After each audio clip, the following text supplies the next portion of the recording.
Good evening, everybody, and welcome to the Executive Scrutiny Board, 12th of January 2026. We have a full chamber, a lot more than we normally do, and that's because we are dealing with the budget proposals 26, 27 to 28, 28 this evening. First on the agenda is apologies. No apologies? Okay. Any declarations of interest? Okay. Okay, what I'll do, just to say, as people speak for the first time, if you could introduce yourselves, please, as well. So there's a lot of new faces in terms of the exec this year. Not new faces to us, of course. Welcome to Cabinet members. It's very much appreciated that you join us this evening. As you may know, I have an excellent board, and I hope they think we've got an excellent chair. We deal with executive matters. We are always respectful. We focus on the matter of hand, not being overly political. That's for full council. And that's how we're going to conduct this evening. We want positive, proactive discussion and debate. I give you that promise, and I know that the board members will do exactly that. If a cabinet member wishes to make a contribution or add value, please just indicate. Obviously, the officers here are the experts. I'm not saying you aren't, but the officers are here to present the budget. It's not a case of it's compulsory, but if you feel like you can add value or answer a question, you do have a little bit more latitude in the officers, obviously, but just let me know. And conversely, board, obviously we'll have a debate like we always do, but let's focus on putting forward strong, well thought out recommendations as part of the budget process. So, okay. Councillor Hesselgrave. Thank you, Councillor Holmes, for those introductory remarks. And I think all those sentiments are reciprocal in terms of the attendance of the Cabinet. Thank you. Thank you very much. Okay, so let's move on then to item 4, which is budget proposals. And I believe we're going to have Andy, Sam and Paul would introduce their departments. Who's first? Sorry. I've got that wrong. Over to you. Thank you, Chair. Alison Parkin, Director of Finance and Section 151 Officer. I'm just going to do an introduction to the report, and then we're going to hand over to my colleagues, Andy Smith, Sam Dennis and Paul, to give an overview of the proposals within the budget report for their respective departments. We've got officer representation here tonight, quite significant officer representation, so hopefully they can add value to some of the scrutiny of committee, and we can provide those responses here. So I'd just really like to say that, the executive scrutiny are asked to consider and comment on the budget proposals that have been contained within the budget report, and to make any appropriate recommendations to Council Cabinet for the inclusion of the Council plan and the final budget report for their meeting on the 11th of February. Council Cabinet on the 17th of December, they approved the budget for consultation, and that consultation commenced on the 18th of December and will run until the 16th of January. The budget report in front of you for consideration this evening includes the assumption of the delivery of £7.3 million worth of budget savings, council tax increase of 4.99%, which includes 2% social care precept, and it also incorporates £26 million worth of pressures. So there are some quite detailed proposals already contained within that. I think what I'd just like to mention to Scrutiny Board this evening is that the budget report was prepared and was issued prior to the publication of the local government finance settlement, which was on the 17th of December, the same day as Council Cabinet considered this report. And because of the complexities of the changes as a result of the fair funding reforms, Scrutiny will be given the opportunity to consider any proposed amendments that may come into the final February report, just acknowledging that we had to make some prudent assumptions in the construction of the report that's in front of you. So that is a little bit different to the normal course of events, but just to give you the assurance that Scrutiny will have the opportunity to look at those proposals if there are any changes in that February report. So I will hand over to my colleagues then to introduce their departments. I'll hand over to Andy Smith. Thanks, Alison. Thanks, Chair. So Andy Smith, Strategic Director for People Services. So I'll just give a bit of an overview of the Directorate and then go into some detail about what's contained in the report. So People Services is one of the Council's largest and most complex directorates, responsible for delivering a wide range of statutory, safeguarding and preventative services that support Derby's most vulnerable residents across the life course. The Directorate encompasses adult social care, children's social care and early help, public health and education, inclusion and skills. So adult social care supports adults with physical and learning disabilities, mental health needs, age-related conditions and other complex needs to live safely, independently and with dignity, working through a mixed economy of care and in close partnership with health services. Children's services provide early help, safeguarding, child protection, services for children in care and care leavers, and fulfils the Council's role as corporate parents. Public health delivers the Council's statutory public health responsibilities, commissioning mandated services and leading action to improve population health across Derby. We've also got our learning, inclusion and skills function, which leads on the statutory education duties, school improvement and the commissioning and transformation of SEND services. Alongside this, it provides strategic leadership for skills, employment and adult learning, promoting inclusion and improving outcomes for vulnerable children, young people and adults. So in terms of just key successes and challenges in the Directorate, so the Directorate has a strong track record of delivery and improvement. So Executive will be aware that children's services were judged outstanding in all 5 areas at the May 2025 ILACS inspection, marking Derby's second consecutive outstanding judgment, reflecting strong leadership, workforce stability, effective early help and a clear focus on family-based care. Derby's Youth Justice Service was one of the first areas inspected under the new HMIP framework in June last year and again was judged outstanding in all areas. So a consistent and embedded approach to safely reducing the number of children in care alongside increased use of kinship care and early intervention has contributed to falling numbers of children in care in Derby. We've got some really good examples of innovation and partnership working. So Derby leads the Foster for East Midlands Regional Recruitment Hub, which has increased foster carer approvals across D2N2 by 57% in the last year, with Derby achieving retention rates above the national average.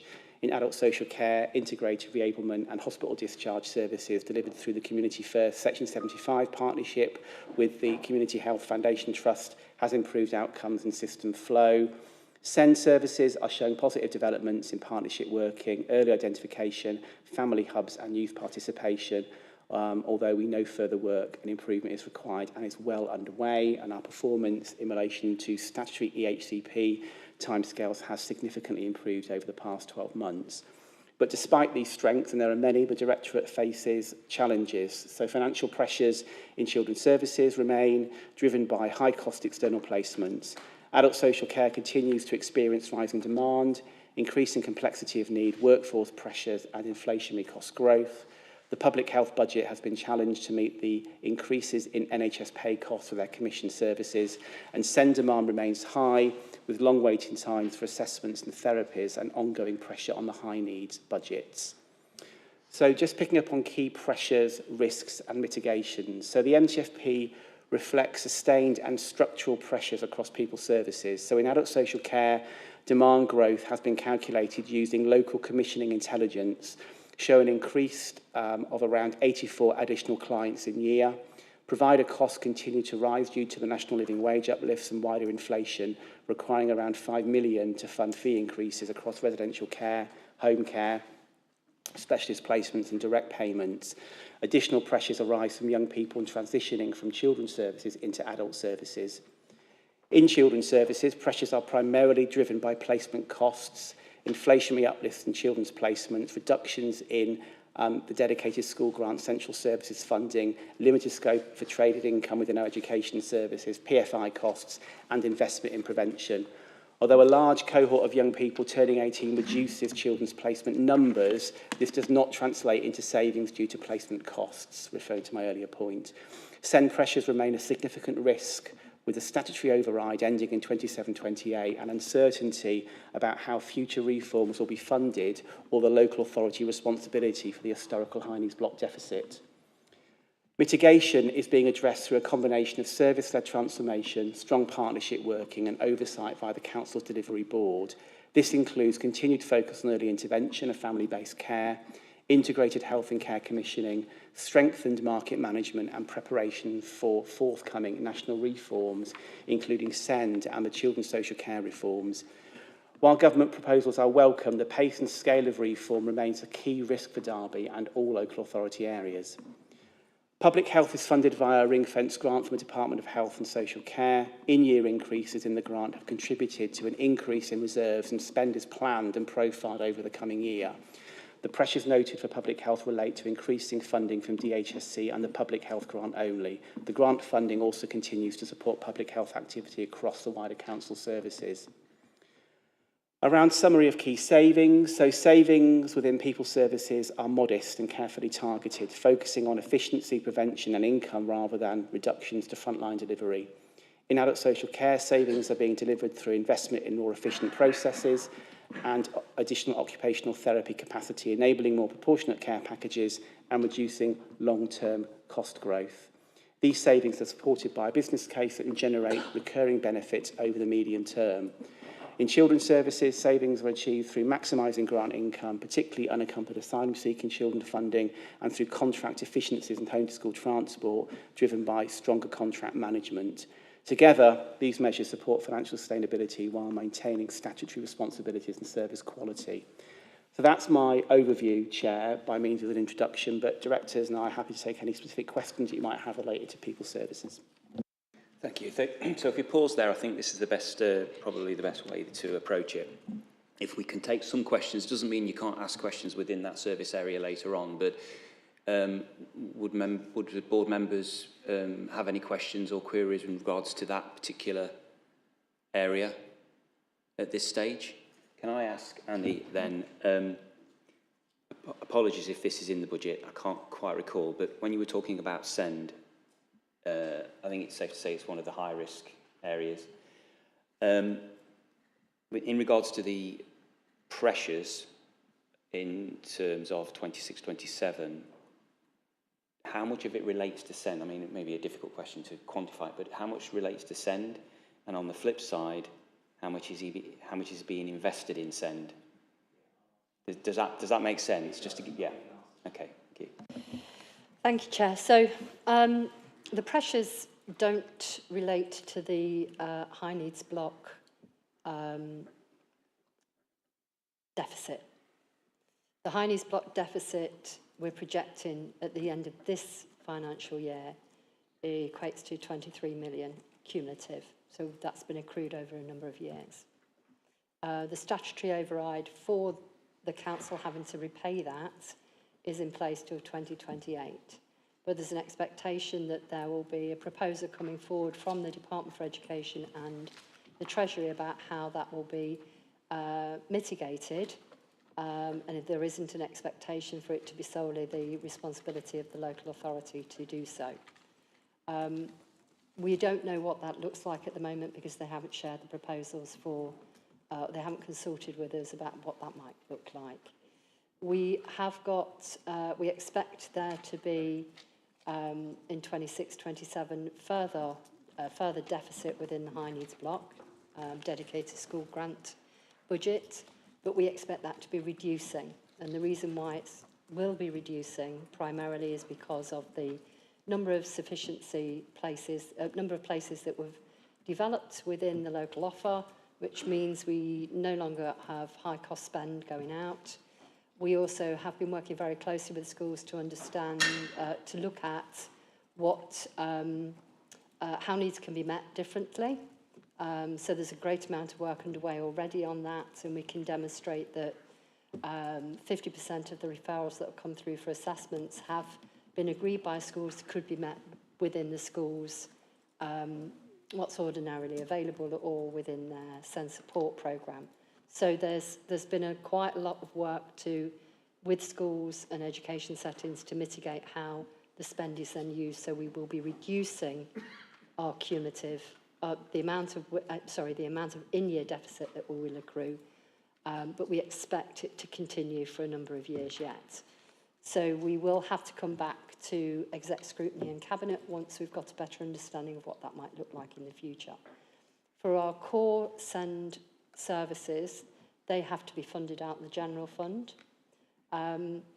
There has been an investment by the local authority in those core SEND services, and we were looking at a £400,000 deficit within that scope for our educational psychologists as well as our core SEND services, but due to the investment, we are looking to right-size that budget within that proposal.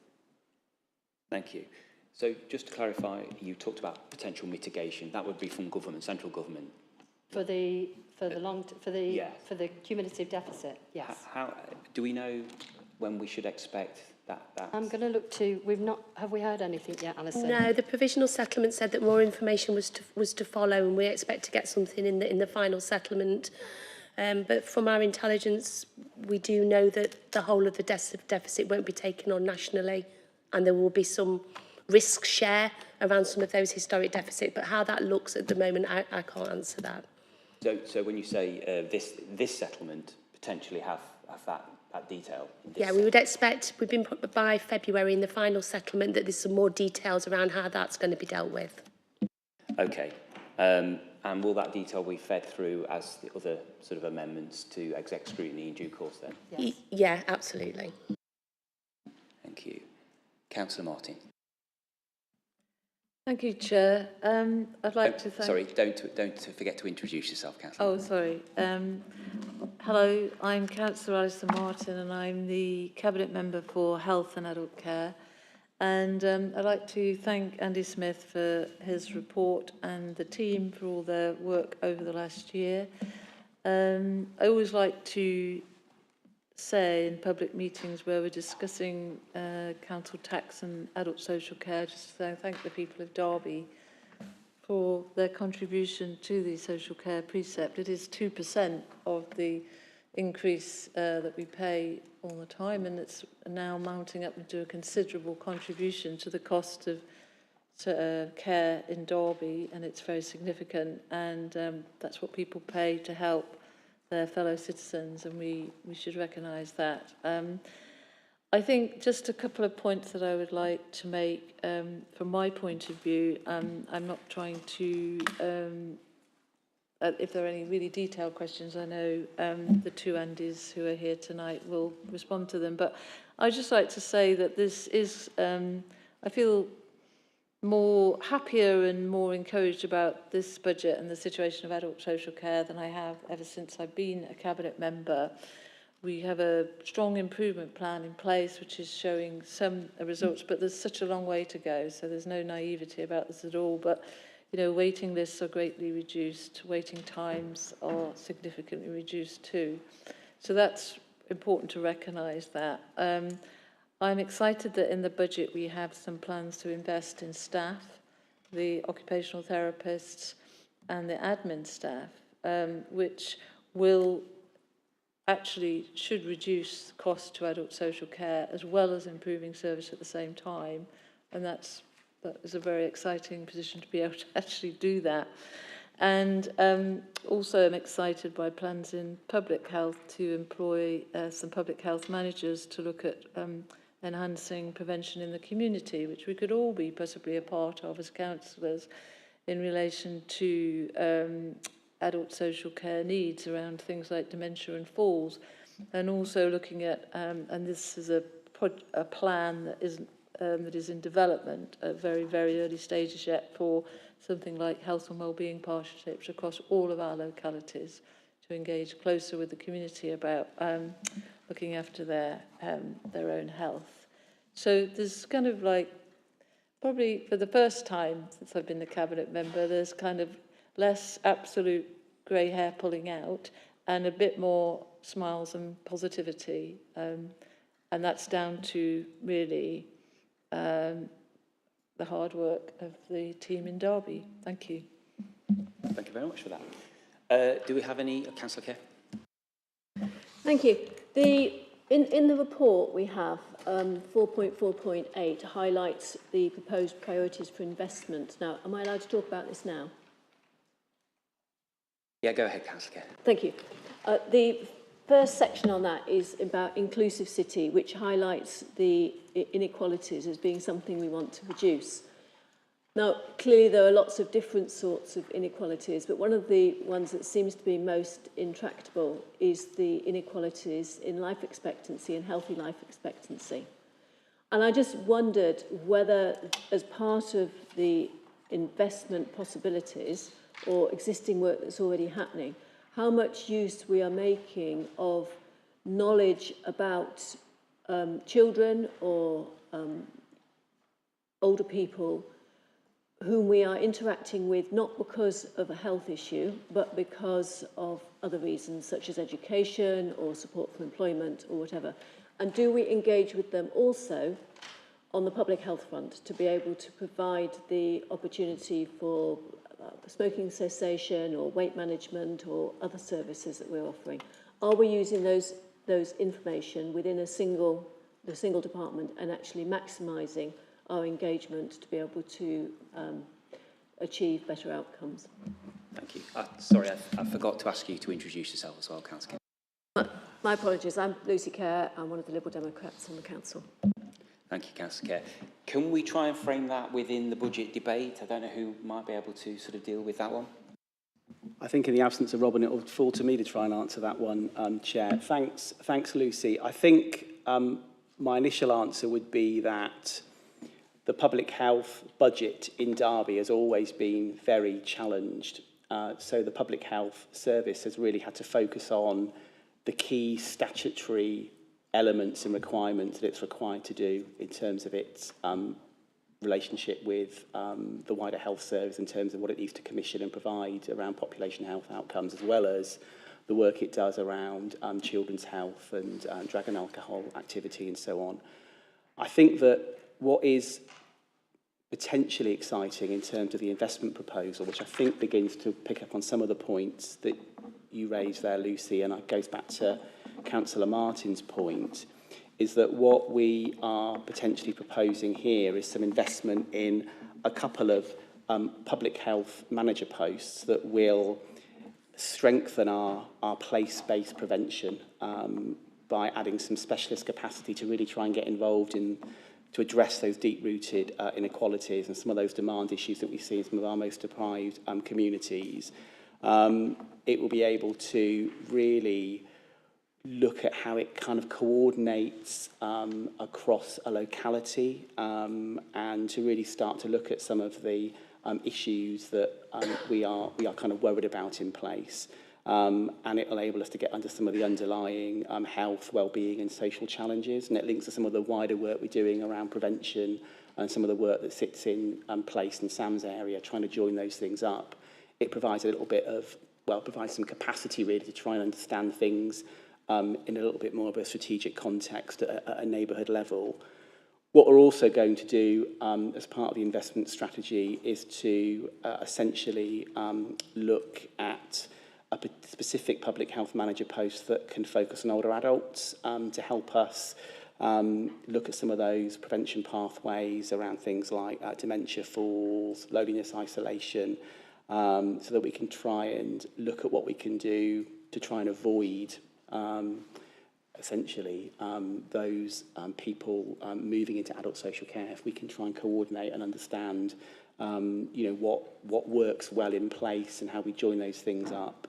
And that will involve some mapping of activity that takes place already and how we can enhance and add some capacity to that. So it does present an opportunity just through 2 or 3 additional posts that we just haven't got in public health to start to get into some of that space that Lucy has alluded to and that Alison referred to when she gave her input. It's quite unique to hear new posts rather than reducing posts in a process like this. So, Councillor Kerr. Yeah, just to add to that, I think that sounds really hopeful. But in terms of the people who are already having interactions with the families or the individuals, is there any scope for training so that they're able to do that signposting or other things without having to immediately look at the public health? It may be that there are facilities and support within the community sector which they would also be able to be pointed towards, which might not impact on the tight resources that you've mentioned in public health. Councillor Martin, would you like to come in or wait for the officer response? I'll make a quick comment, if I may, Chair. Thank you. I think Councillor Kerr raises a valid point, but I think, you know, as a member of the Health and Wellbeing Board, she's a very valued member of that, she'll be aware that the wider determinants of health are, which she's referring to in relation to the broader education, etc., are absolutely the focus of Derby's Health and Wellbeing Board. And of course, those things are never approached by the council alone. They have to be approached in partnership, particularly if we're talking about education, employment, etc. Housing is now the key determinant of health, actually. And these things are extensively looked at in the and addressed at the Health and Wellbeing Board. I happen to have the next one's agenda right in front of me, and we've got tobacco control, which you mentioned, Lucy, and also action to reduce poverty and its impact in Derby on the agenda, and that poverty focus is very much focused on children. So working with the partners across the city and through the Integrated Care Partnership, which will also be addressing smoking reduction measures right across Derby and Derbyshire at its next meeting. We are, the system is looking at all those factors and doing what we can. And of course, we can and should do more. And I'm a great believer that actually councillors have a significant role to play in that. And that's why I'm quite excited about this idea of us all having our own locality health and wellbeing partnership, so we can do some of the work that Lucy is suggesting. Thank you. Anything to add?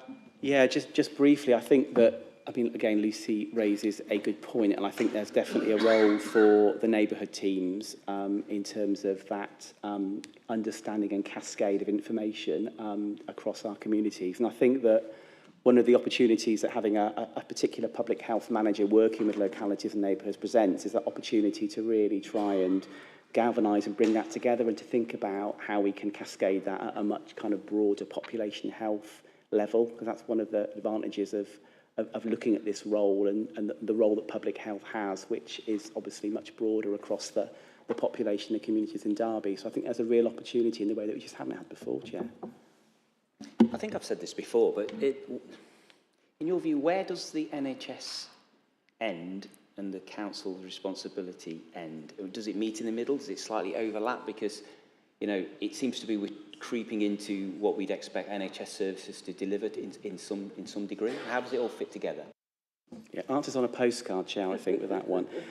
I think that it's complex, but I think that there is a real thrust from government now in terms of its 10-year NHS plan for there to be what they're calling neighbourhood health. So really starting to think about the way in which localities and neighbourhoods come together, understanding their communities, how they start to develop services that really focus around a particular cohort, focus around a need, focus around a set of issues in a locality in a way that, you know, brings and integrates services together. And we've got some good examples of that. So the work that we've done in Derby to try and prevent falls, for example, that's really brought together council staff and NHS staff around a particular set of issues informed by data and insight. And that's led to real outcomes around fall prevention, around the prevention of people going into hospital, which ultimately leads to good outcomes for those particular individuals. What the government are trying to do now is to really think about that on a much broader scale by talking about neighbourhood health and for areas to developing neighbourhood health plans. And that really will be multi-agency in, you know, in the sense of the council working with our NHS partners. What we've got to what the council, what we've got to navigate going forward is the kind of changes that are taking place with the Integrated Care Board at the moment as we've moved from a Derby-Derbyshire into a much broader cluster across D2N2 with Lincolnshire. But I think what's really important for us in the city is that really when you think about who are those NHS partners in those neighbourhood teams, in localities, it's very much those that sit in the providers. So both in our Healthcare Foundation Trust and our community services, that where we've got strong relationships, where there's really kind of good models of working both strategically at our level and also on the ground, and how we build on that. So we're not starting from scratch. And in many ways, you could say it's kind of a horse in a different colour because it's not the first time we're talking about neighbourhood health. But I think the direction is galvanising things in a particular way. And really, it shouldn't matter whether you work for the NHS or the council. It's about how you come together and how you kind of meet particular needs. So, for example, if you look at the work we do around hospital discharge, and we've now got a contract or an agreement that brings council staff or former council staff and NHS staff together around how we help people come out of hospital, where they might need reablement. You wouldn't necessarily know whether they were former council staff or NHS staff because they're working in a really seamless way, providing targeted care to people that need it. Playing devil's advocate, absolutely agree with that, but let's bring it back to the budget proposals and moving forward as well. So where does the budget sit though? Because working together is absolutely fantastic and the outcomes are the most important thing. But where do we perceive the budgets to be? Because is the onus on the council to maybe put more in to deliver that, or is it going to be the NHS will be the gatekeepers and the funding will funnel through to the council? I mean, how do you perceive that? Because that's specific to the impact on our budget as a council. Well, I think what this budget is doing is it's positioning a number of pressures in relation to adult social care caused by demand around complexity of need, around the state of the market, around providers, around the uplifts we need to give to providers to provide care. And there are significant pressures in that space, which the budget is trying to put right in terms of the pressures that are outlined in the paper. And we need to be really clear in that space around what the responsibilities are of the council around our statutory adult social care services. But then when we start talking about neighbourhood health, and it's not about the council necessarily putting money into a pot in relation to that. We might, if we decide to do something collaboratively, if we think there's going to be a financial benefit that we have to work through very carefully.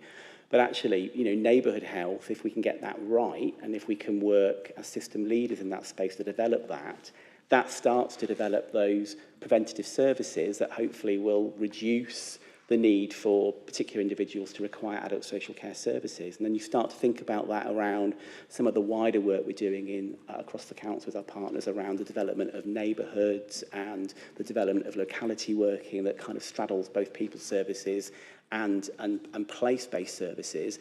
That's all about trying to align and position our services so that we can try and, prevent future demand and to try and, work with people before problems and issues become more acute, where they might require, more expensive services. And that sits both within the adult and the children's space.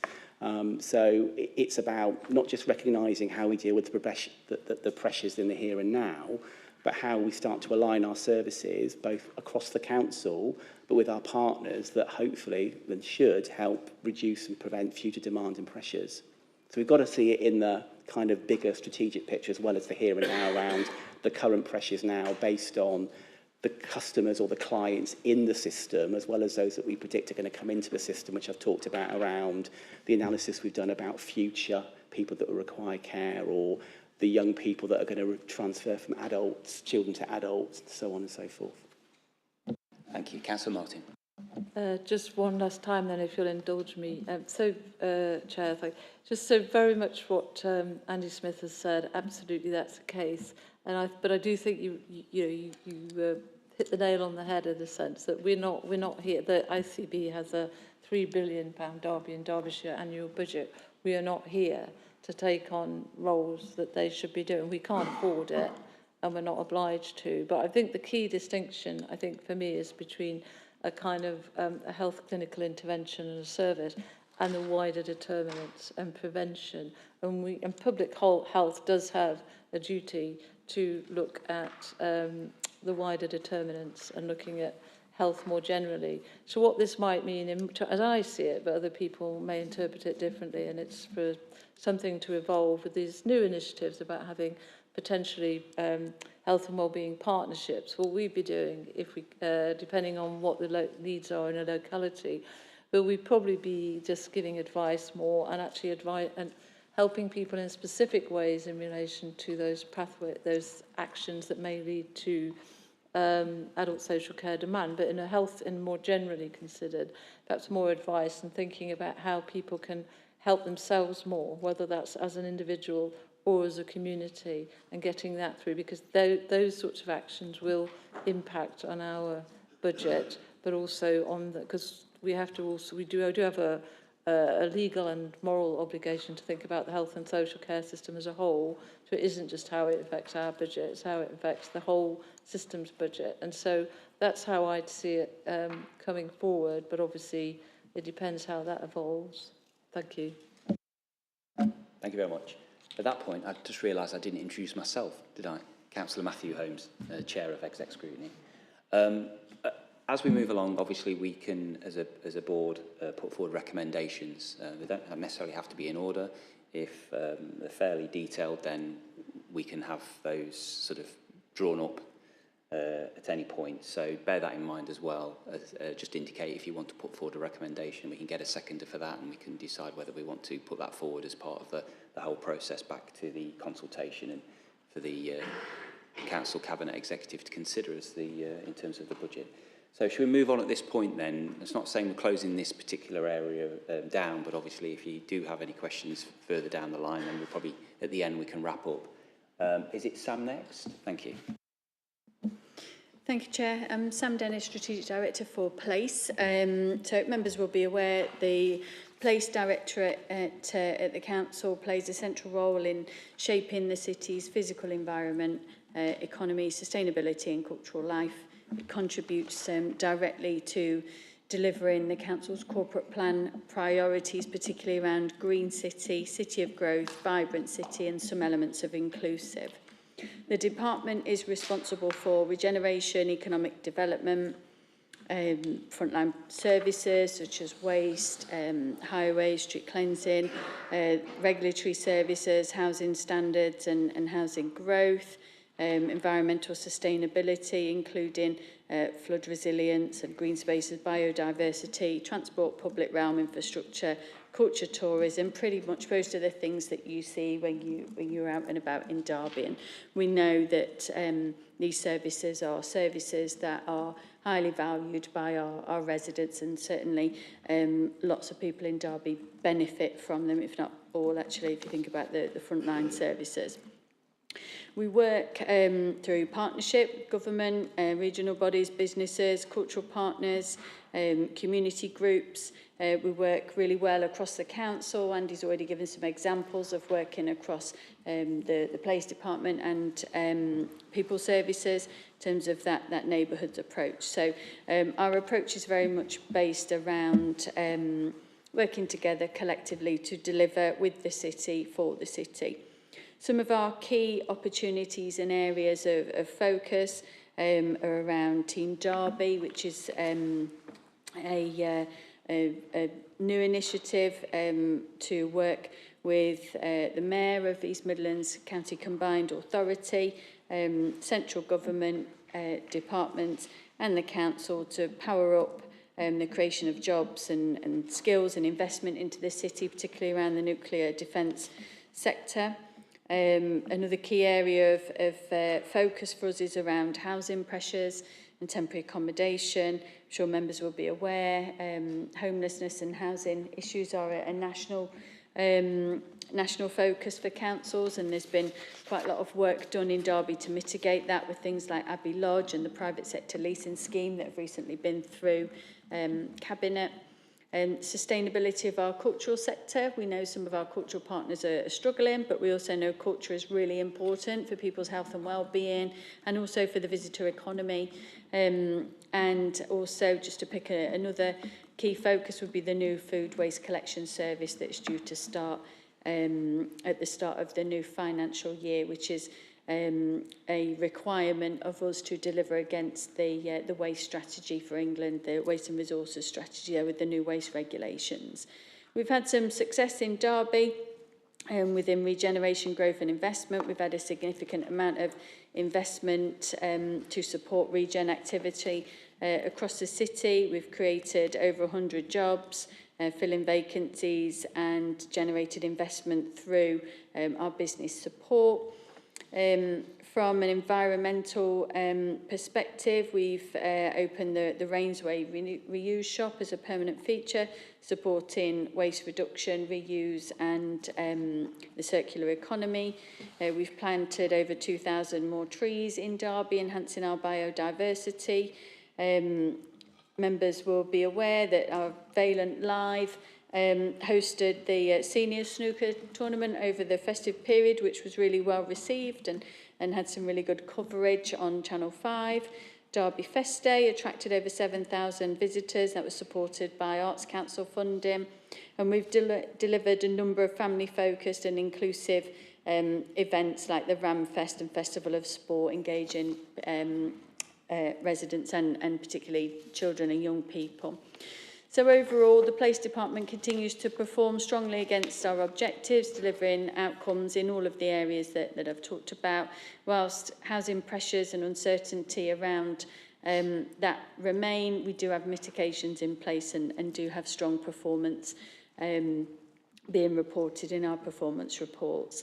So just in terms of the summary of pressures and savings for the Police Department, the pressures include the cost of the new funding packaging for the extended producer responsibility to cover additional disposal costs, street lighting, PFI shortfall, which doesn't, that's the following, sorry, I've not been clear on this, Chair.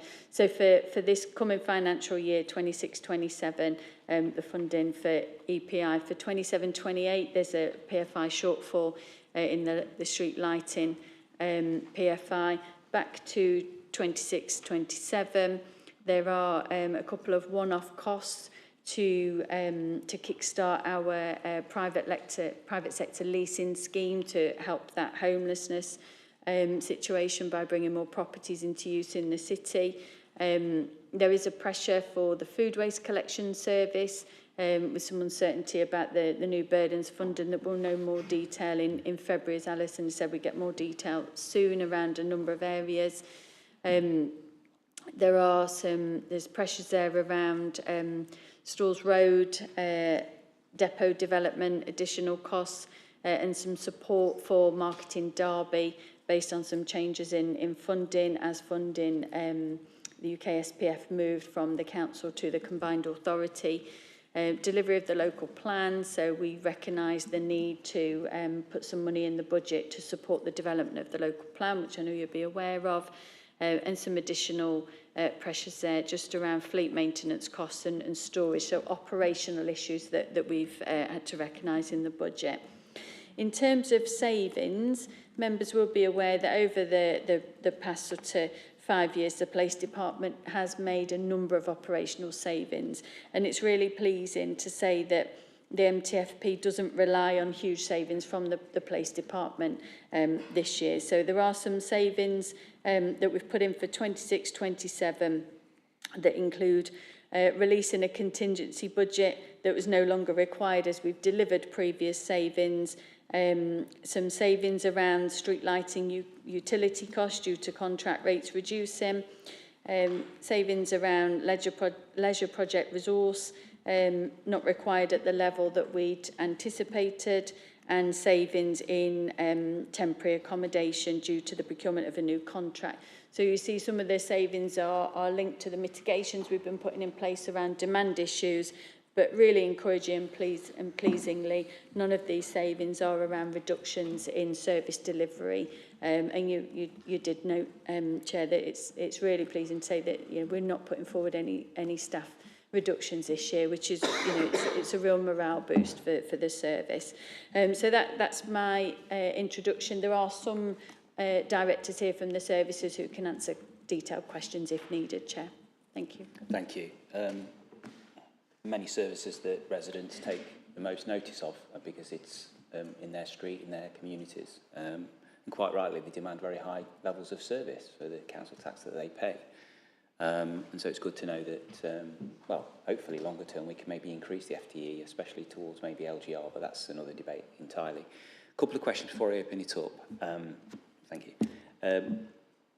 PFI street lighting.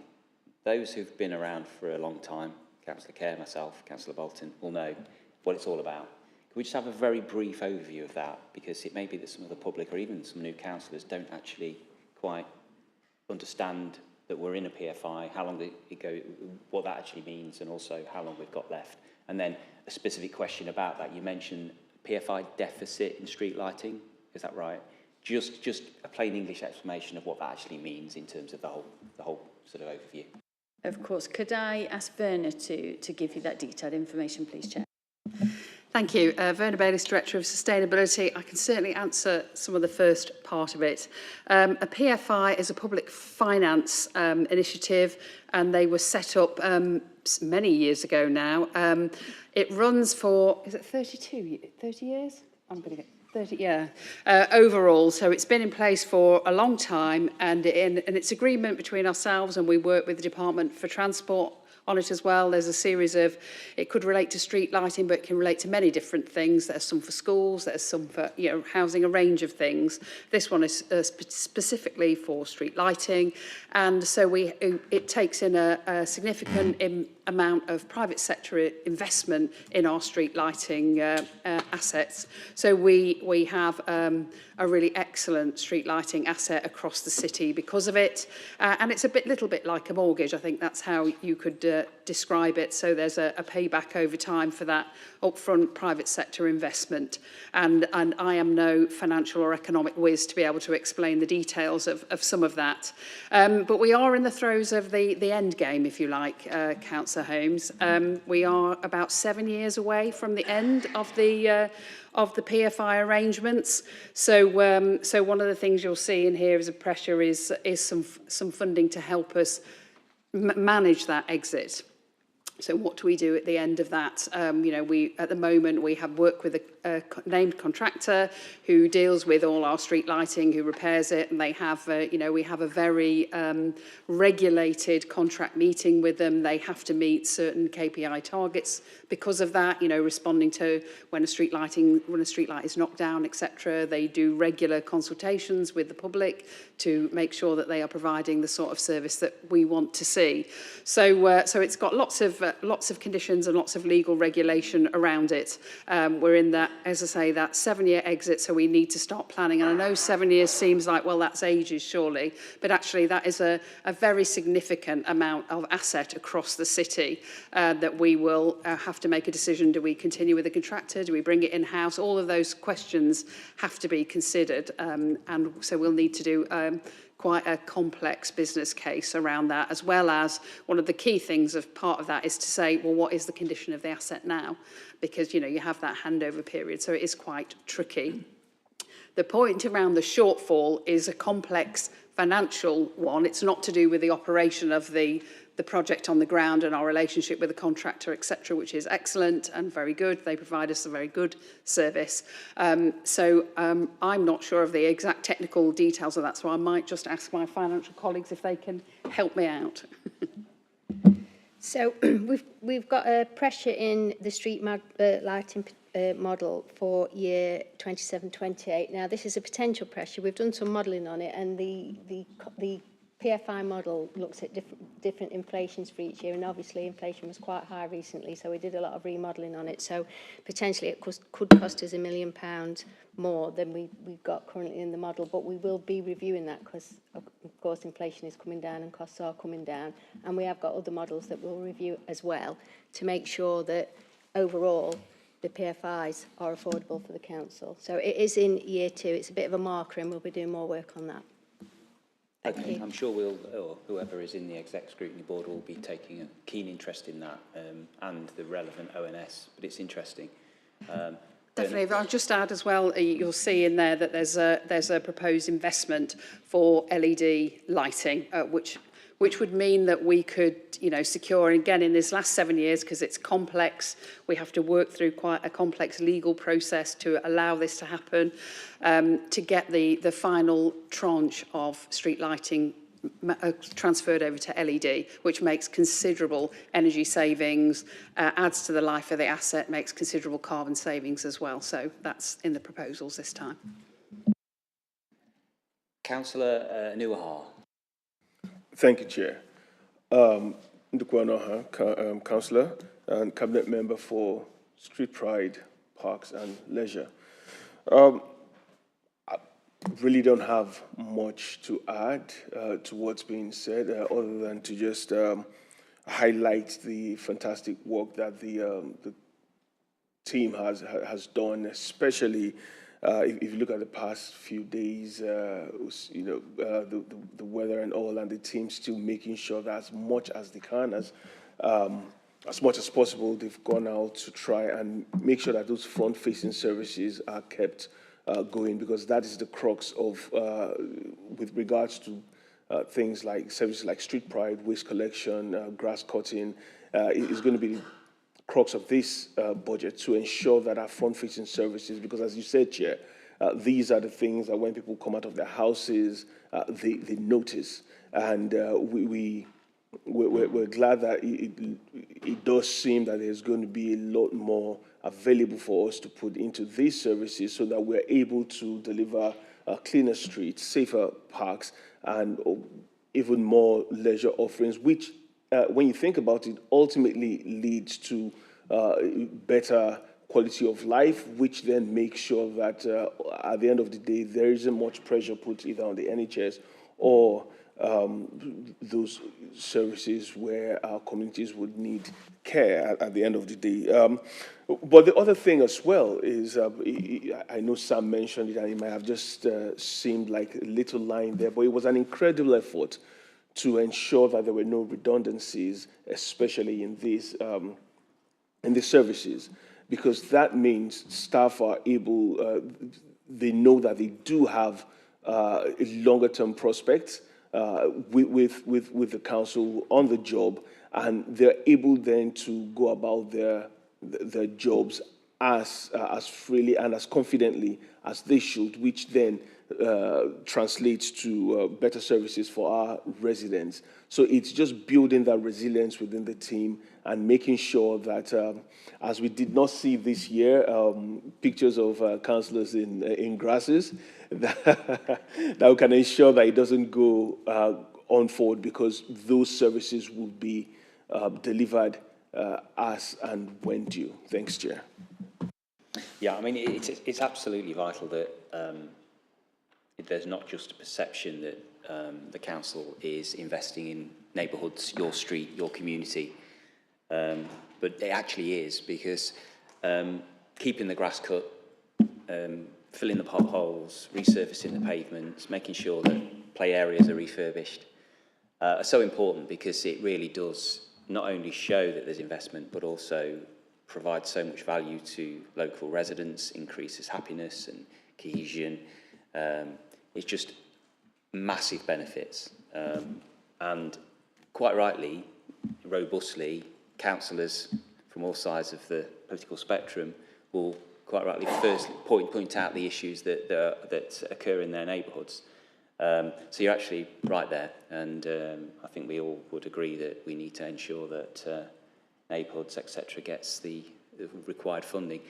Councillor, I have got another question, but Councillor Wright first. Well, Councillor John Wright first, sorry, he indicated first, and then Councillor Cecile Wright. Thank you. Yeah, I've got a couple of questions on the pressures in communities. Firstly, the delivery of the local plan. It's really pleasing to see that's reflected, because it's going to be a priority.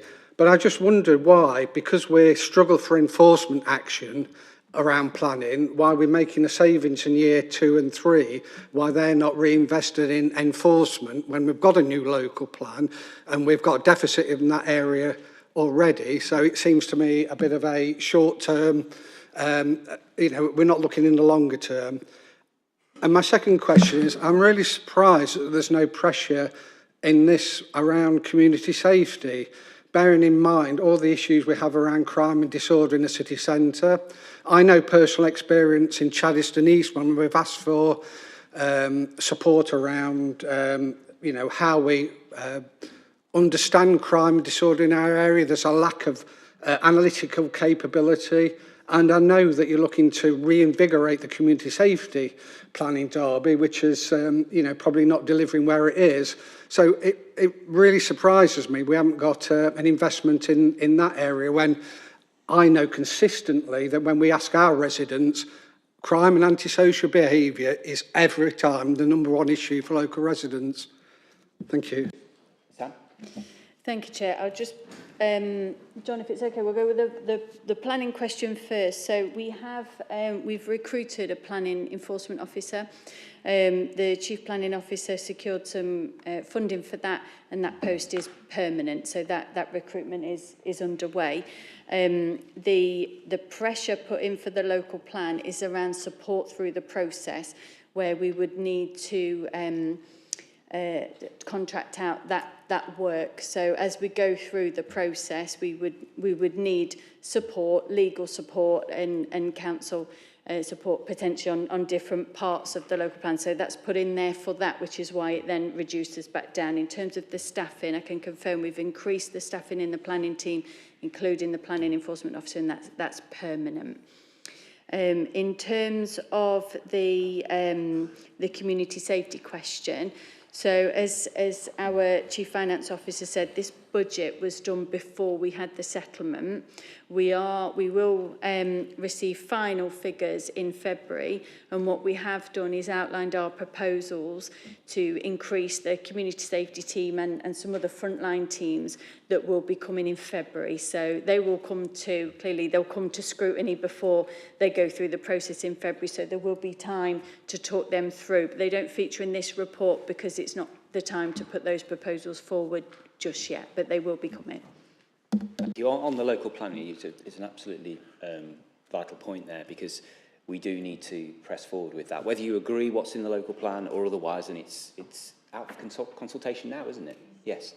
That's aside the debate really, but it leaves us vulnerable because if we don't have an adopted plan, as I know, because I've defended the council unsuccessfully in this case. And one of the main issues we had is we didn't have an adopted plan which was in date, so to speak. So that is obviously really vital to move forward as quickly as possible. Councillor Cecile Wright. Thank you, Chair. I'd like to raise a question, really, or seek clarification with respect to the leisure provision. I'm pleased to hear that there's no plan reduction in the provision that we're offering to our residents. But it is recognised clearly that access to leisure provision is vital and important for our residents' well-being. What I don't hear really is any plan for investment. As you know, we in the city of Derby, we have two of the poorest wards in the whole country. And anecdotal evidence as well as surveys in relation to young people indicate that we invest very little in terms of leisure provision for the deprived communities in our city. So I'd like some reassurance that there will be some attempts to address the paucity, the deficit in terms of the lack of leisure provision in the poorest wards in our city. Thank you. Okay, Sam, so deprivation in the city can't be ignored. How are we going to deal with that and ensure that there's the correct investment? So just in terms of, I think Andy's touched on some of the work we're doing around kind of those inequalities around health, but there's other inequalities and levels of deprivation that the neighbourhoods team are working with communities on as part of our prevention plan work, so to try and keep people living their best life and well, etc. So that work's underway. The budget line that Councillor Wright's, I believe, referring to is in the savings around leisure, project management, project resource no longer required at full levels. So there is a leisure review underway. When we commenced that review, we made an estimate of how much we thought it would cost to do that review. And because that review is underway and it's going well and it's being led by the leisure services manager, we've been able to free up that budget back because recognised that we estimated a little bit more than we needed. That review is still underway, so I can't comment on the outcome because we don't know yet, but it will be coming back to Cabinet and therefore scrutiny at some point in the future to talk about the findings of that review. I take on board your comments, Councillor Wright, around the wards, and I'll feed that into the leisure team for their consideration. Can I ask about that? Would that go through, ultimately it comes to us via and then to Cabinet. Will it go via the relevant overview and scrutiny committee or board for more detail? I'll come back to you, Councillor. That can be arranged. I don't believe it's on the work plan, but we can certainly update that if the relevant board want to put that on their scrutiny work plan. Officers would be happy to bring it when the time's right and the work's complete.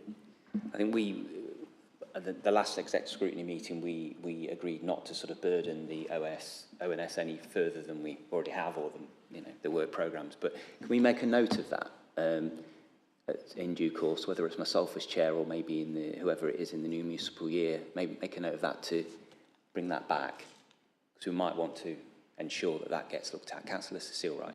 Thank you for your reply. I'm aware that you may not know what the items are likely to be in the review, but perhaps I can make a request. Perhaps we might consider a decent library for the city. Thank you. Sorry, clarify that in terms of a particular location or? Central library, decent central library. That's a good point. So what's the views on a central, it may not be specific to this budget debate, but I think that's something I'd have to bring back, Chair, if that's okay. I've not prepared any library update for you today, but I'm sure we can talk about that in the future. Maybe, Councillor Wright, you might want to put an amendment in the budget debate, potentially. You might want to talk to your group about that. We are one of the cities of the Enlightenment, Joseph Wright and all of that. Okay, well, I'll look forward to maybe talking about that in full council. Yep. Thank you, Chair. I'll have to steal someone else's mic. It's not working.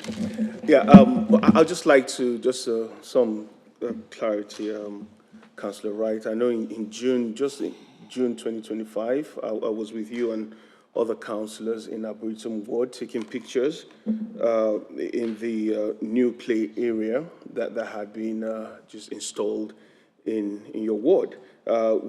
There was junior climbing frame, chill-out zone, small performance stage, and possibly the fastest zip wire in Derby, maybe even the country.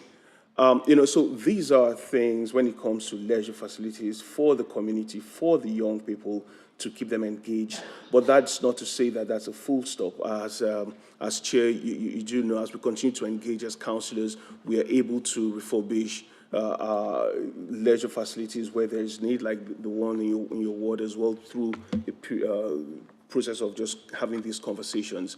But I'll assure you, Councillor Wright, that just as we did give Arboretum Ward a spanking new play area last year, we're looking at doing the same for other deprived wards in the area, and indeed the whole of Derby. And I'm sure that if there are improvements you want, we can have a conversation about this. Thank you.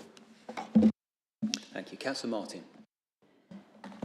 Yes, thank you. I think it's worth expanding out, and especially as you're referring to inequalities of activity. The biggest inequality that, in terms of activity, and I think now occurs between those people who who literally move and those people who barely move at all, and all sorts of initiatives to help people who, for whatever reason, but the fact is they live very inert lives. Those initiatives have often failed, and this has been recognised by Sport England. So one of the projects the council has, and it reports to the Health and Wellbeing Board, I keep plugging that tonight, don't I? I'm not going to keep plugging it, but is, I think it's still at the early stages, but it's a Sport England funded project which will address just those often very, very deprived people who are at serious risk of ill health because they are so inactive. And so there are projects such as that happening in the city right now as well. Thank you. Thank you for that. I do have another question. Let's move on to food waste collection. We've been seeing the food waste containers delivered across the city. I've seen them walking back from my work in Littleover, in my ward of Mickleover. I've seen them. I got mine today. So, trying to frame this in a way. So, is there a perception that we will save money on black bin waste due to the food bins? Is it all of that kind of not mitigated in a way because it's a weekly collection? And how does it all fit together in terms of the budget? Is it going to be eventually a pressure, do we think, or do you think we will actually save money by doing this? And also, where is the funding coming from initially, and also moving forward, where is the council expected to get the money from?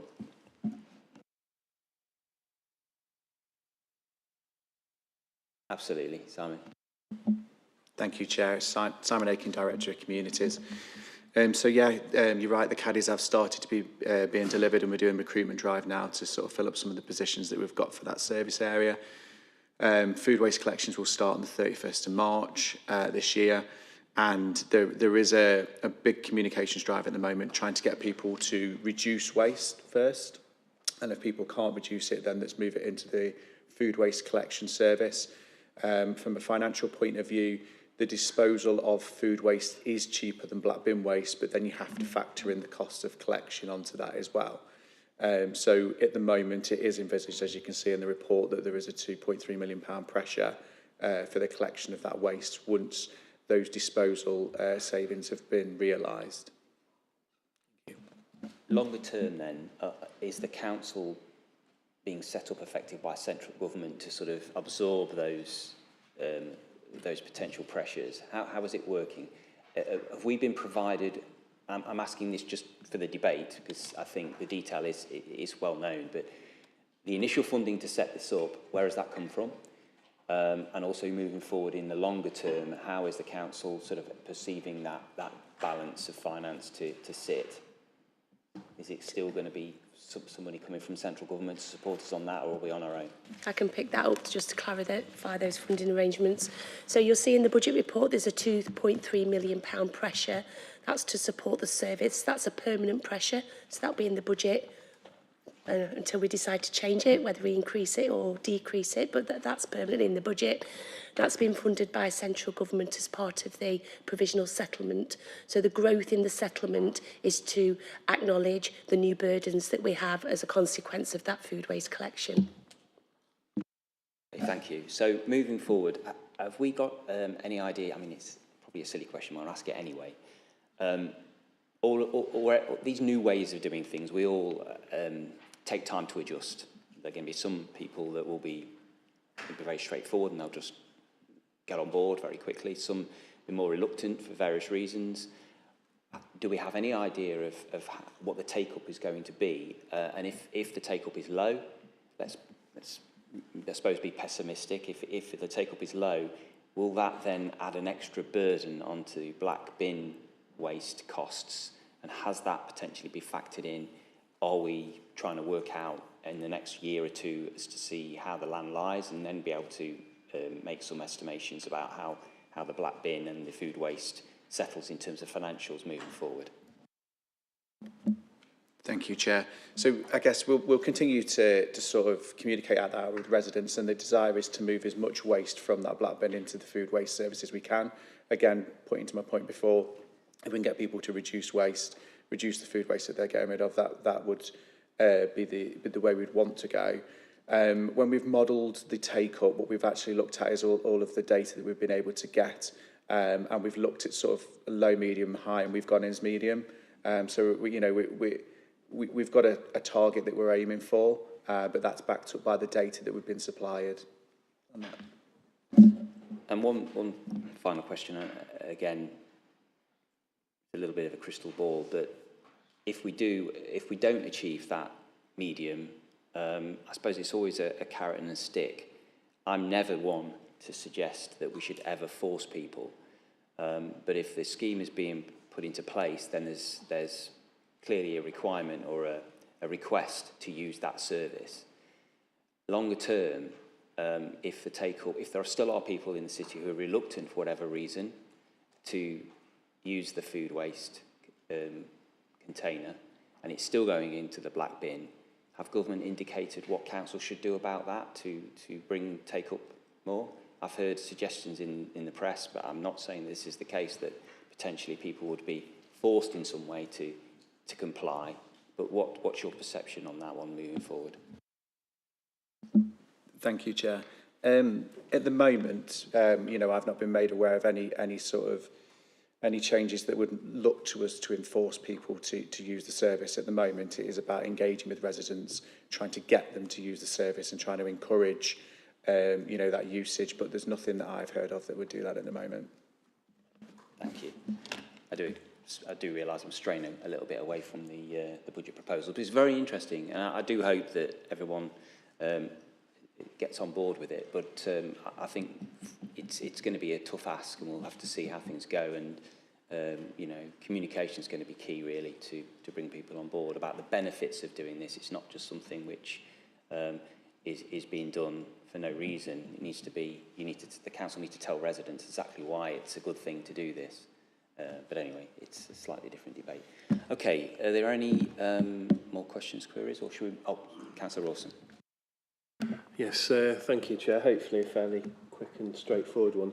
I just wanted to ask about the Stores Road, the new depot, additional revenue costs, just in terms of what they are, how the project's going, is it going to be able to deliver new things that we're not able to deliver currently?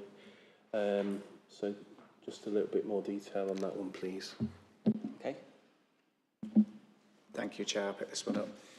So the pressure that we've put in for next year is the initial pressure for the interim service. So what we've done is purchased a piece of land in Derby, and we're currently setting up an interim depot. We've got our own licence application in at the moment, and we're looking to hear back shortly on that. So those revenue costs are to help us support with the running of that interim depot whilst the bigger project takes place. So we're currently working to scope that, looking at the requirements of the service area and bringing together a design and a plan based on workshops with the front line and any learning that we can make from other people who have done this. When we've done that, we'll then be bringing a full report back through Cabinet to look at what the cost of that new depot will cost.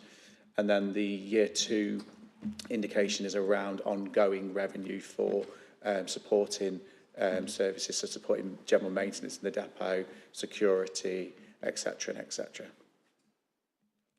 Councillor Wilson, happy with that? And of course, the caveat of all of this is in a few years' time, LGR comes along, and that could potentially change everything. So that's going to be an interesting time for those who are going to still be here. Councillor Bolton. Yes, Chair, thank you. Sarah Bolton, Blakery's ward. Just to follow on from what Councillor Rawson has just said about the new depot, I recall I asked the same question before Christmas at this Scrutiny Commission, and I've never had a response to say, is it on time? Will it be ready for the operation of our new facility? Is it going to be ready? Currently in line with the plan, yes, it will. So we have got, as I said, we've got a live application for our own licence in at the moment. So we're waiting to hear what that is. If that wasn't achievable, then we have got a plan B. But yes, currently speaking, it is on target. There you go, Councillor Bolton. I'm sure she will hold you to account if you don't. Okay, right. Shall we move on then? Is it Paul next? Over to you, Paul. Thank you, Chair. Paul Simpson, Chief Exec. The excuse me, the Chief Exec's Directorate has the responsibility for the Council's enabling services. So I work with 4 colleagues covering areas such as corporate governance, so our monitoring officer and member services, procurement, property, our digital and physical infrastructure, and customer services, which looks after all the council's IT and digital services, our facilities management, revenues and benefits, council tax, customer contact, our finance and section 151 officer, and obviously Alison's here this evening along with members of her team presenting the budget, which is one of her primary responsibilities to prepare a medium-term financial plan, but also to manage the council's overall financial position, to close our accounts on an annual basis, to work with our audit teams, and also Alison's got responsibility for our business support services. And last but by no means least, Heather, who isn't here this evening, is responsible for corporate management. That takes in services such as communications and marketing, HR and OD, performance and insight, and change management. So the Chief Exec's Directorate is there to oil the wheels, if you like, Chair, in terms of supporting both Sam and Andy's directorates to provide those critical frontline services and provide the expert financial, legal, IT, procurement, etc. support, and to ensure that the council remains safe and legal as an organisation. That's critical in terms of myself as head of paid service, one of the so-called 3 statutory officers, along with Alison as our section 151 officer and Emily as our monitoring officer. And we meet on a regular basis as a team to ensure that the council continues to operate safely and legally, and that we've got good systems of governance in place. And obviously a key part of that is the support we provide to you as councillors. As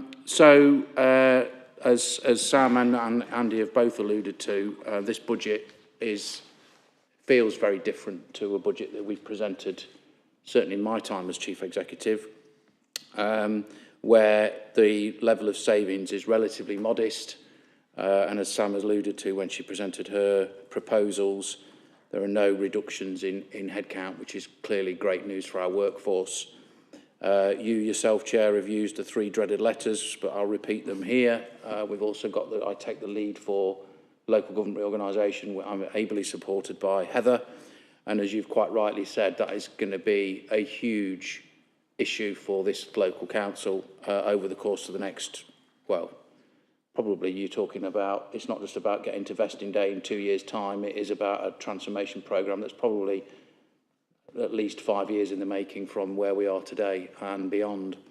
So a significant change process, and we will be talking a lot about local government reorganisation over the course of the next few months and into 2027 and beyond.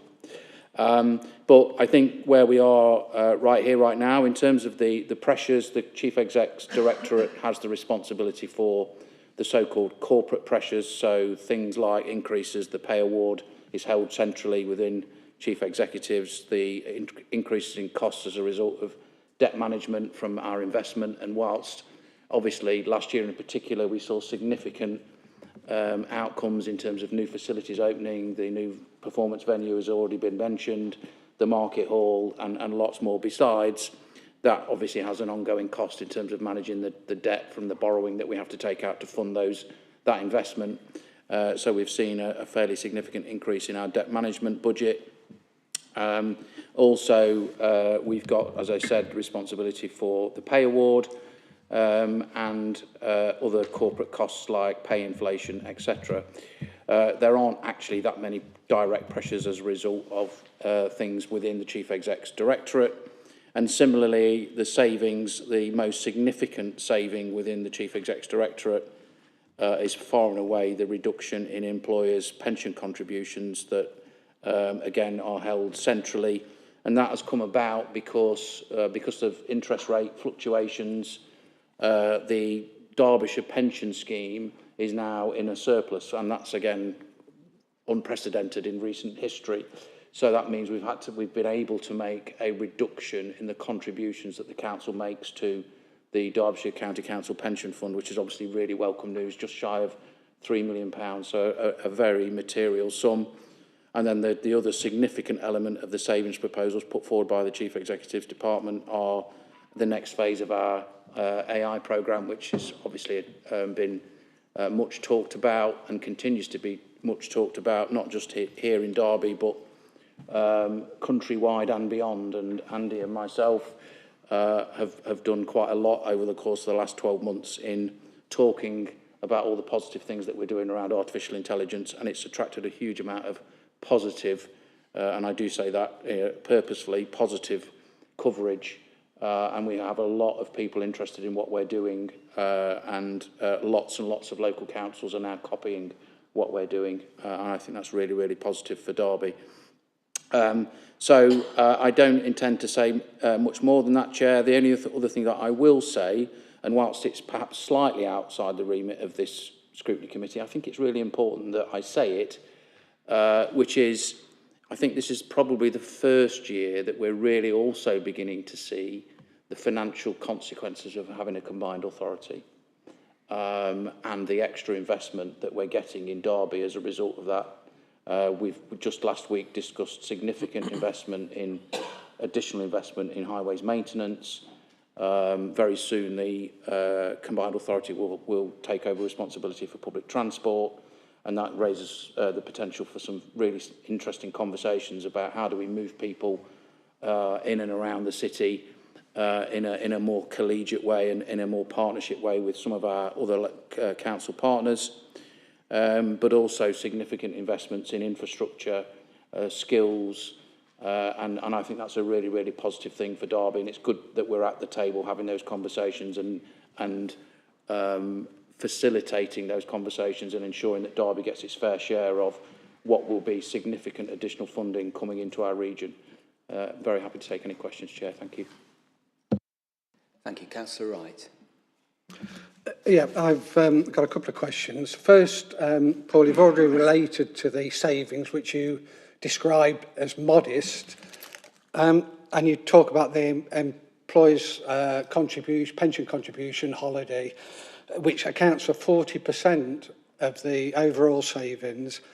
And as you stated, this is largely outside the council's control. So my question is, do you think that the amount of savings that we're making and planning is commensurate with the opportunities for efficiencies around the council? And why are we all loading it into the first year, next year? What is the reason for putting it all in next year's budget rather than spread it over the 3 years? My second question is around the AI. I think we're looking next year contribution of 0.9 million, and in February of last year we were envisaging extensive saving, 54 areas of proposed solutions amounting to around £12 million annual savings. Now, I do recognise, for example, around debt management, we've had some real successes there, but it seems as though, I don't know yet, and we've invested a lot in AI, and quite rightly, but it doesn't appear we're getting the returns from as originally envisaged as part of the business case. I've got a question on the performance framework as well, but perhaps we could come on to that. Okay, should we deal with those first two questions? I'll pick the pension one up then. The pension fund is subject to a triannual valuation by valuers, so it's done every 3 years. And they determine what the contributions need to be from the employer's contribution. So it's not something within our gift. Although as part of that valuation, they did recognise that there is a cap at 1% change over each of the 3 years of that valuation. But they were minded, because of the position the pension fund was in, the positive position the pension fund was in, that they would front load that 3% into the first year rather than doing a 1 and a 1 and a 1, and that would benefit councils to be able to realise those efficiencies early. In terms of the AI savings, I don't know, Andy or Paul? Yeah, I think Andy's going to pick that one up. Thank you. In reference to the AI savings, the 54 examples of AI transformation that has been much talked about and presented at various forums is underway, and the 12.25 million in savings has already been factored into the budget, and the just short of $1 million, or just over $1 million over the next couple of years, is just the final amounts that we were envisaging we may be able to get out of the AI programme, and that's currently being visioned and specified as we speak. So that's not a significant reduction to what has originally been envisaged. What has originally been envisaged has been largely done, and the work that's happening now is just permanentising that within the organisation, as it's already been factored into budgets. So factored in as it's been realised? Indeed. Okay, Councillor Wright. Yeah, that's not my interpretation. When we were given the presentation, the investment was £12 million annual savings. Now, I recognise that, I haven't added them up since the inception of AI. We might have come close to something like that by the end of the MTBP, but this was £12 million annual savings. So I think there's a disparity there. My second question, though, is around the report talks about the new government approach to outcome-based accountability, and the report suggests that we've already factored those performance requirements into the budget, but it doesn't make that explicit. So my question in relation to that is all of the expectations around the performance framework part of the pressures and ongoing budget, or once the final framework is agreed, is it likely that we're going to have additional pressures from that? If I can just clarify on the AI savings, 8.1 million was delivered in initial phases of AI and has been taken out of the MTFP, and for the 4 million enabled by the internal AI in its form, Perry, to enable 100 FTE vacancies savings were taken out the previous year, which equates to the it's around 12.11 million for those two instances. Once those are taken out of the base budget, they stay out of the base budget and become the £12 million per year on an ongoing basis. Obviously, they don't become the annual saving until the programme's delivered and they've come out of the base budget, which they now have. And as I referred to earlier, the amounts that are in the budget for next year are additional items which are still being scoped. Thank you. Can I just rewind a second there? You mentioned FTEs. Vacant FTEs were removed due to AI. In the previous MTFP, there was a reduction of 100 FTEs, equating to £4 million as I say, in the previous budget, which were almost exclusively realised by vacancy management and vacancy reduction. But those were made possible by the available of the Perry AI, which delivered significant productivity benefits to the council. So I realise the press are in the corner. I'm not going to set hairs running.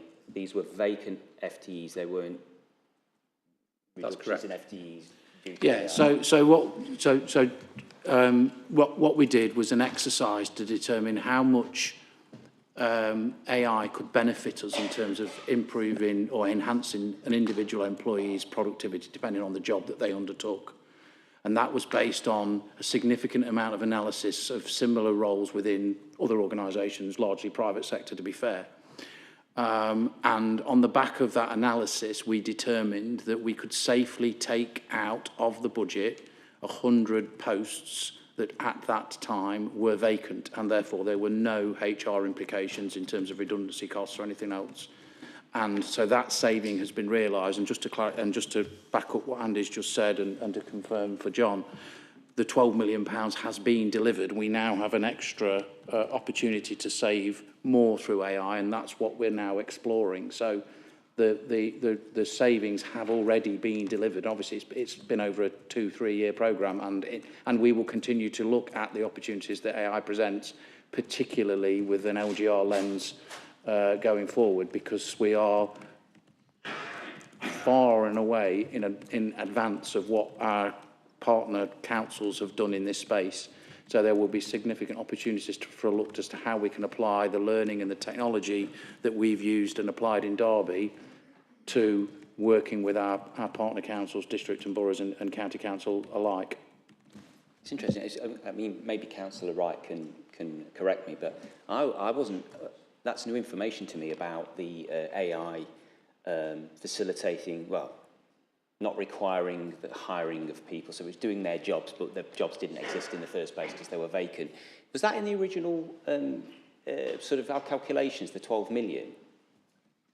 No, that wasn't, because we hadn't assumed that was an opportunity, which is why we've now been able to actually deliver more through AI, because that opportunity presented itself when we adopted Perry, which is the in-house version, for want of a better phrase, of ChatGPT. Okay, all right. Are there any other questions? Councillor Dinser. I mean, I think the AI digital transformation that the council has done, as Chief Executive said, is actually being looked at and inquired about right across the country. We're the first local authority in the country to use AI in a way to provide better services and to make sure compensate for cuts that councils have been having to make, which usually means deteriorating in services that we provide, and we've been able to actually enhance our services. So many local authorities, as the Chief Executive said, have been approaching us, wanting to know how we've delivered on that, and Andy Bramall, as a lead IT director, and the Chief Executive have been professionally leading on that. And I've been involved in a number of events where people are coming to see how we've transformed the use of AI.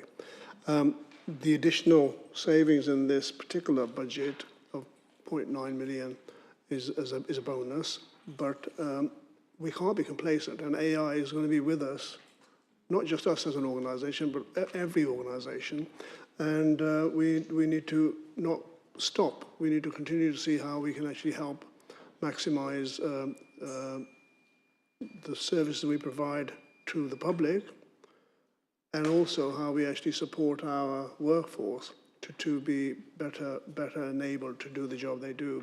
Because despite the positive budget settlement we're having on this year, we still cannot compensate for a decade or more of cuts in the workforce, which has meant a reduction in services. And AI is a vehicle to make sure that we can compensate for some of those reductions in workforce and therefore services. And we will continue to look at new ways of doing that and look at other initiatives that we can be doing. And some of that will come soon in terms of updates in terms of where we are and what we can do further using AI. But it's something that's here to stay. We are leading the way, and we need to continue to be at the front of this, and that does require investment.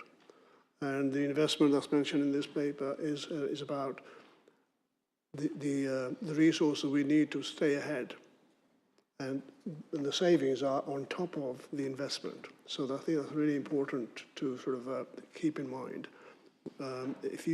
With digital AI, if you stand still with what you've got, you will deteriorate. So you have to keep ahead of the game. And that's what we intend to do here in the City Council. Thank you. I mean, one note of caution that I'll probably offer, I mean, I agree with that. It's every organisation's going to be transformed in one way or another through the use of AI, and in 10 years' time, who knows? You know, there'll be potentially front-facing AI to help with public services. And the reason why it probably doesn't work sometimes, if you look at Darcy, I know there's been a lot of criticism of Darcy, and especially for elderly residents as well, who want to speak to someone from the council. AI isn't always the answer in that case. In some cases, yes, it can provide very straightforward advice and formulaic replies, if you like, but we shouldn't lose sight of the fact that we're an organisation providing frontline services to the city, and where AI does play its role, it doesn't replace sometimes a human to speak to someone. So just bear that in mind. I'm sure you do, but it's just bear that in mind in terms of front-facing services. I totally agree with that, Chair.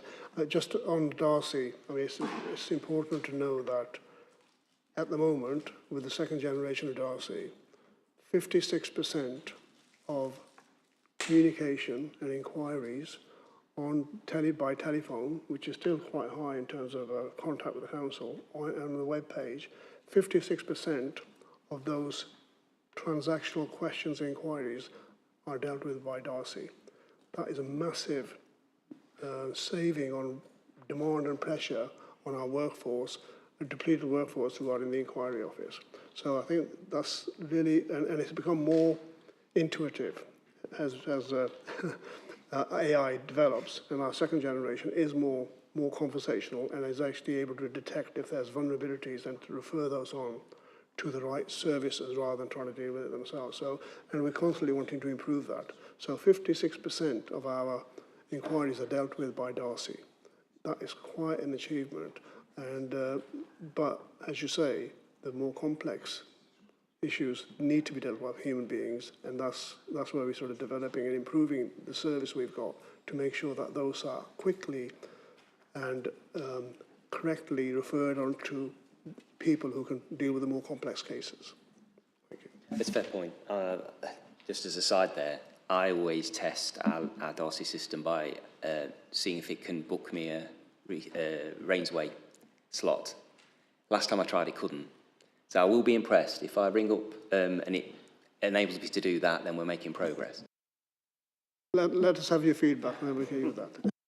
Okay, Paul, just one other thing before we move. Oh, Councillor Eyre, if you want to jump in before I ask the question. Yes, thank you, Chair. It's Councillor Matthew Eyre for Oakwood Ward. There's a couple of questions really from me, but sort of getting at a bit of a wide-ranging point. I think Councillor Dinser mentioned it there as well. Looking at 1.2, 1.3, 1.4 of the report talks about the cuts that have been made over the last few years and the change now in a new government approach. And I don't think any of us here will underestimate how difficult some previous budgets have been for this council. I particularly remember 23-24. I'm sure a lot of officers will. We had a lot of difficult decisions to make in that budget. It is always welcome to see additional funding coming forward for the council. But can we just have some confirmation around figures in terms of taking out any rise in council tax? How much additional money has come from the government to the council for the forthcoming financial year? How much of that was ring-fenced for particular projects? And how much of that do we have free will to decide what we spend it on? Over to you. Again, another $1 million question. That's something that we've been trying to understand since the settlement was announced on the 17th of December. We are making progress with that, but it's highly complex because of the huge changes that we've had in the funding. We've also seen an amalgamation of lots of grants into our core spending power, and it's trying to understand the impact of those grants and the level of those grants, and that information hasn't been transparent until the last sort of few days and few weeks. So I can't answer that question tonight, but I would say that we are very close to being able to provide that information. I think the team have been working extremely hard to be able to understand those complexities around the funding settlement, and I would hope by the end of the week that we'll be able to provide all councillors with an update as to what that funding change is likely to be. But I understand the question. I understand why councillors need that information. You just need to bear with us to be able to unpick that funding settlement. Thank you, Chair. If I can come back in on that one. I thought that may be the answer, because I know if we had all the answers that they would be in the document, but that raises a particular concern for me as a member of this board as to how I enact my responsibilities on this board to the best that I can. Because I assume that the list of priorities for investment contained at 4.4.8 in this report is a list of things that around that sort of available funding that the council can decide and the cabinet can decide how we spend it on.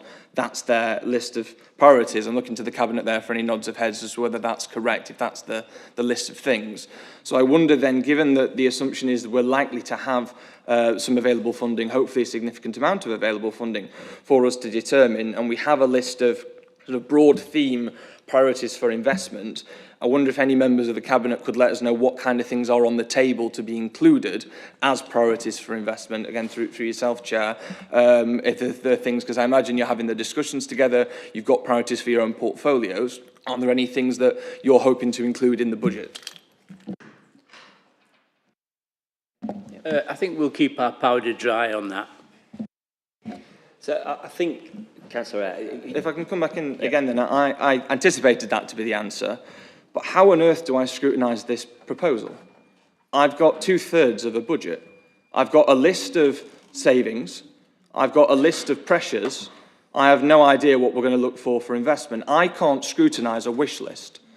We have a statement on here, just as an example, vibrant city. Revitalise the city to become the place to be, a quality, attractive destination people can be proud of. What on earth does that mean in practice? There are thousands, if not millions, of things that could mean. That's anything from giving residents money to come into the city centre to giving businesses money to revitalise their premises. I can't scrutinise that. Improve educational outcomes. I couldn't possibly disagree with that. But what does that mean in practice for the allocation of spending by this Cabinet and by this Council? Reform public services. Again, I can't disagree with that. But which ones? How? From what to what? Without knowing what kind of improvements are being proposed, I have a list of savings, pressures, nothing more. I have 2/3 at best of a budget. And I don't blame anyone sat around here for us being in that position. It's just the position that we're in. But as a board, we really need to consider whether we can actually scrutinise this if I'm looking at 2/3 of a document. So I think a recommendation might be something we can work on here, because I do have concerns as well, and there may be a mechanism we can recommend to actually not necessarily get all of that detail, but at least put something in place for maybe quarterly kind of indicators and reports. Councillor Wright, have you got any ideas on that? Well, first of all, to support what Councillor Eyre said, I think it's very difficult for us to scrutinise a bit of a budget. I totally agree with that. And can I make a request to Alison? It talks about the business rate reset as well and the impact on that. And I, as from understanding my reading the report, we don't quite know where we are with that either, which obviously again is going to have a significant impact. So I got it, my impression from the start of the meeting, we're going to give this group an update when you're in a better position on the income side, you know, the funding side. Can we include the business rate reset as well as all the other issues? Yeah, of course, we'll be as transparent as we can with all of that data. And at the beginning of the meeting, I did acknowledge that in the absence of the funding settlement, the report was written in that context, and that any investment proposals as a consequence of that settlement, any changes that would come would give Executive Scrutiny Board the opportunity to look at those. Now, at the moment, that's scheduled in for a normal scrutiny meeting the Monday night before February's Cabinet. But if Scrutiny would like longer time to be able to do that, I'm sure we could do another special Budget Scrutiny Board just focused on those budget proposals a little bit earlier. More than happy to try and accommodate that. Councillor Bolton. Yeah, thank you, Chair. Sarah Bolton, Blakery's ward. Can I just ask, I understand the consultation hasn't finished yet, there's another 5 days, but is there any feedback at the moment as to how the consultation to date has gone, and what are the concerns from Derby residents who have put in their submissions and responses? Thank you, Chair. Great question, Councillor Bolton. I think at the last count last week we'd had 24 responses.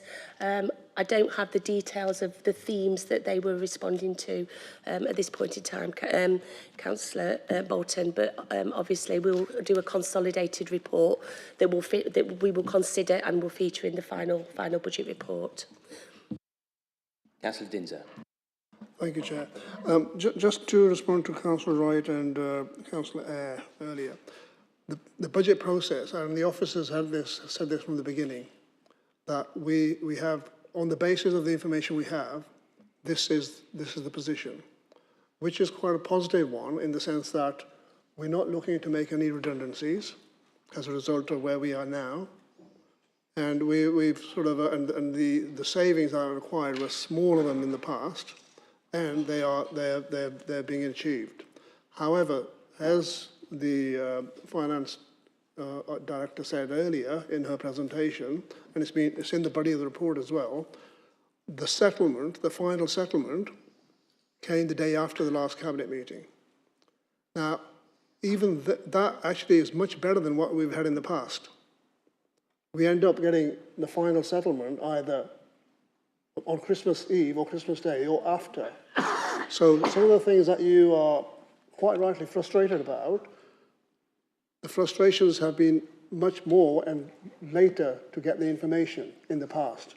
So we're actually getting the information earlier, albeit it was not in time for our cabinet meeting so that it could be analysed. The officers are working hard to assess, Councillor Eyre, your question about how much of the funding will be new money and how much will it be funding that's required for existing demands and pressures. And that's the bit that the officers are working hard to get sorted, so then we can have discussions as a cabinet, and then we can say how the priorities, which are in broad terms, are here. They've been identified in terms of safer and accessible city, strong, resilient communities. They're areas. Now, the budget consultation is about looking to see what suggestions might be there from the public of how funding can be spent or what their priorities are, as we would also invite exec scrutiny to just to share your priorities or concerns, as some people have shared, and so that they can be taken into account as part of the consultation process. But let's not forget the final settlement this year is a lot earlier than before, but still not in a timely manner so that we can actually present it at the moment. The work is going on, and we'll be able to do that for the next cabinet. And we're as keen as you are to get to know exactly what we got more to spend, and then to see how we can articulate those as tangible initiatives based on the priorities that are already here in this report. So bear with us, but we're at a much earlier stage of the process this year than in the past. Okay, I'll go to Councillor Anuhar. Thank you, Chair. I understand Councillor Eyre's frustration because I'm sure, just like every other person, you want to know what, and how much of it comes to my ward for my residents. Ultimately, that's part of what we will be lobbying for as councillors, and of course that's what we should do. But what I want to say, Councillor Eyre, is that I'm hoping that we will have conversations around the robustness and the scope of ambition rather than the what, because what I can assure you is that there's ambition sat around the cabinet table, and ambition for Derby to make Derby better in a sense when it comes to providing those especially frontline services, making Derby a city we can all be proud of. So the conversations I foresee us having, not just around the cabinet table, but with scrutiny as well, it will be around the ambition and the robustness rather than if there's anything at all. So I'll just say bear with. We are getting there. Thank you, Chair. Just before I bring you in, Councillor Eyre, I'm trying to think how we balance this with a potential recommendation which would be agreeable to the board. Sorry. I think the finance officer earlier did mention that as soon as we have the details, you have another opportunity to scrutinize the proposals based on the actual the increases which are real as opposed to covering past needs. And there is going to be a date set for that scrutiny to happen. Can you confirm that, please, Alison?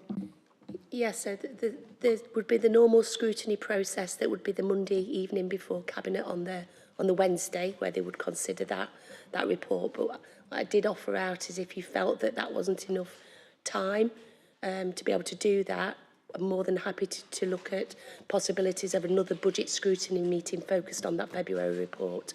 However best board wants to do that, but there is an opportunity for scrutiny of that final budget proposal. I'll take that up behind the scenes and then we'll communicate that. I think that would be useful. Councillor Eyre, I take your point. I'm still trying to, and let me just relay this and see what you think, if it's in the ballpark of your concerns and Councillor Wright's concerns. So this is just a very basic draft recommendation. So recommend to include a clear summary of the investment proposed for 26-27 in the final budget setting report, and this should be reported, and this is the key, should be reported quarterly through established monitoring arrangements as not to burden officers, and the summary should confirm that the investment delivers fair value and benefits for all residents and council taxpayers across the whole city. Now, obviously that's a recommendation that can be fed into the consultation. Is that the kind of thing, it's fairly weak, I get that, because this is within the constraints of the overall scrutiny process. Full council would offer far wider, more robust way of maybe approaching this. But does that touch on your concerns? I think, Chair, that does touch on the concerns that I have. I think I'd like something in there around bringing that report about the proposed investments as soon as possible. Whether that is at that meeting in February, whether that's an earlier date, I think it's for yourself as Chair, with officers to work out how that can be done. I take the points by Councillor Dinser and Councillor Noir. I get the point around that we might be at an earlier stage now. But as we've heard several times, this is a slightly different way of a budget this time. We're not looking purely at savings, we're looking at investments. I want to think you have the ambition that Councillor Noir mentioned there, but when asked, can you just give us any ideas about what kind of things you're looking at, what kind of things are on the board? The Deputy Leader responds with, we need to keep our powder dry. I get it, but you're prioritising that over alleviating the concerns of several members of this board. You're prioritising keeping it secret above an open opportunity to be transparent and for us to discuss that. Again, I get why. I understand why. But from our perspective, we're being told there's a wish list of things. We're asking for some specifics. We're essentially being told, no, we need to keep them quiet. I can't, in good conscience, sit here and say we've been able to scrutinise this when I'm told specifically what the savings are, specifically what the pressures are, but not even more than the most basic of generality as to what the potential improvements might be. I can't justifiably sit here and say that I've been able to scrutinise this to the best ability that this board would have, and I don't think any member here really can truly say that, and if you haven't got concerns about that, I'd be very concerned.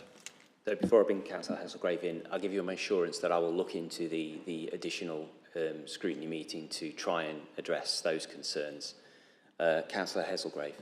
Just very briefly, we are keeping our powder dry at the moment because we need more information and we need to know what the global sum is that we've got to deal with. So that powder is therefore going to be available at the next meeting and it will be ignited. Fair enough. So, shall I just recap what I'm putting forward as a recommendation and seek a seconder? So it was to recommend to include a clear summary of investment proposed for 26-27 in the final budget setting report, and this should be reported quarterly through established monitoring arrangements as to not burden officers.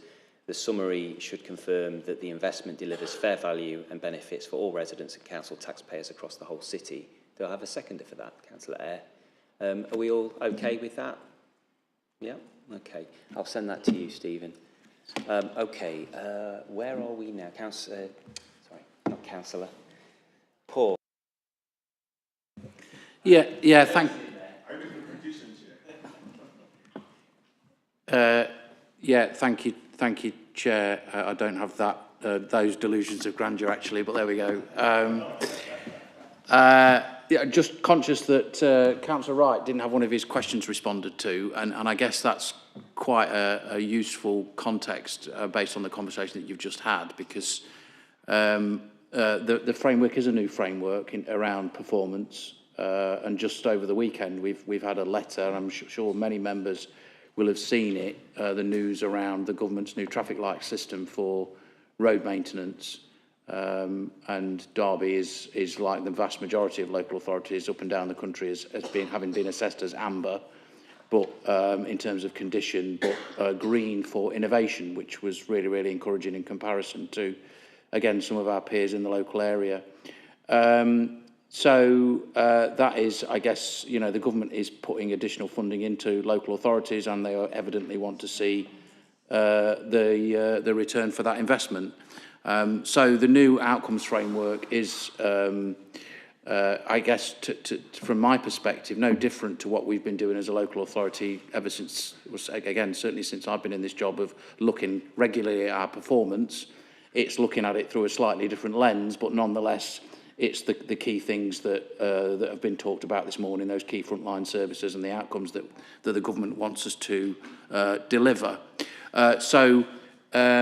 Whilst at this stage there probably isn't anything specific in terms of the cost pressures that we've discussed this evening that would directly correlate to the new outcomes framework, there may well be opportunities that the Cabinet wants to consider as part of their thinking in relation to what the Deputy Leader has just said, that may well look to put extra resources into some of those areas where perhaps, you know, our performance might not be where we would want it to be, due to some of the funding reductions that obviously we've been dealing with now for well over a decade. So I think the answer to Councillor Wright's question is the budget as a whole supports the Council's performance. Clearly, there may well be the opportunity for the Cabinet to prioritise some of those additional resources into some of those areas that the performance framework is looking at.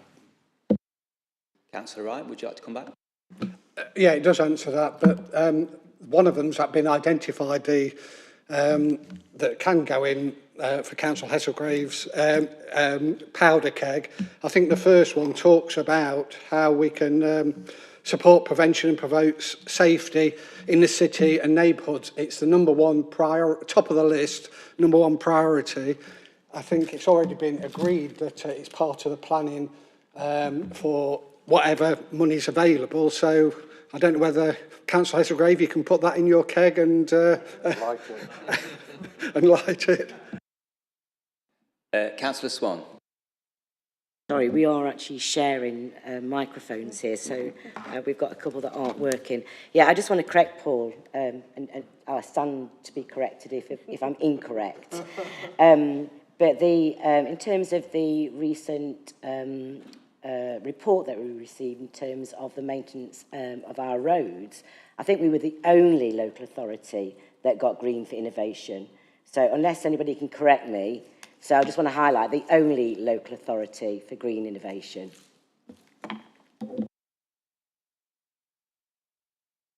All right. We'll take that as fact unless otherwise corrected. Can I just raise a point here? Councillor Hesselgrave, Councillor Swan, Paul. You talked about the combined authority. Now, it's been a bit of a bugbear of mine for well over a year now, and I did take the right process through overview and scrutiny. It was the Regeneration Board, I can't remember the exact title of it. The ability for ward councillors, not just me, but everybody, the ability for ward councillors to deliver what we used to call local transport priorities. It was a relatively small amount of money from central, not devolved, but it was sat in the centre, and we were able to put forward very small interventions, whether that be double yellows or bollards to resolve a transport issue or a drop curb or something of that nature, fairly low-hanging fruit. That was taken away from us, and one of the reasons through the scrutiny it became clear that it was as a result of moving it centrally to the combined authority. Now, I understand and I accept that the combined authority in many respects is going to be the be and end all with transport, But I do believe, and this is where I'm adding to your powder keg, or whatever you want to call it, I still do believe that it's very frustrating now for us as councillors not to be able to deliver residents' requests, not necessarily on a yearly basis, but over several years. In my ward of Mickletoe, I've got a long list now of unresolved transport issues. Now, I know it's been captured in the overall strategic plan that we've all validated and sent off, and I spoke to Councillor Kerr, she spoke to me about this.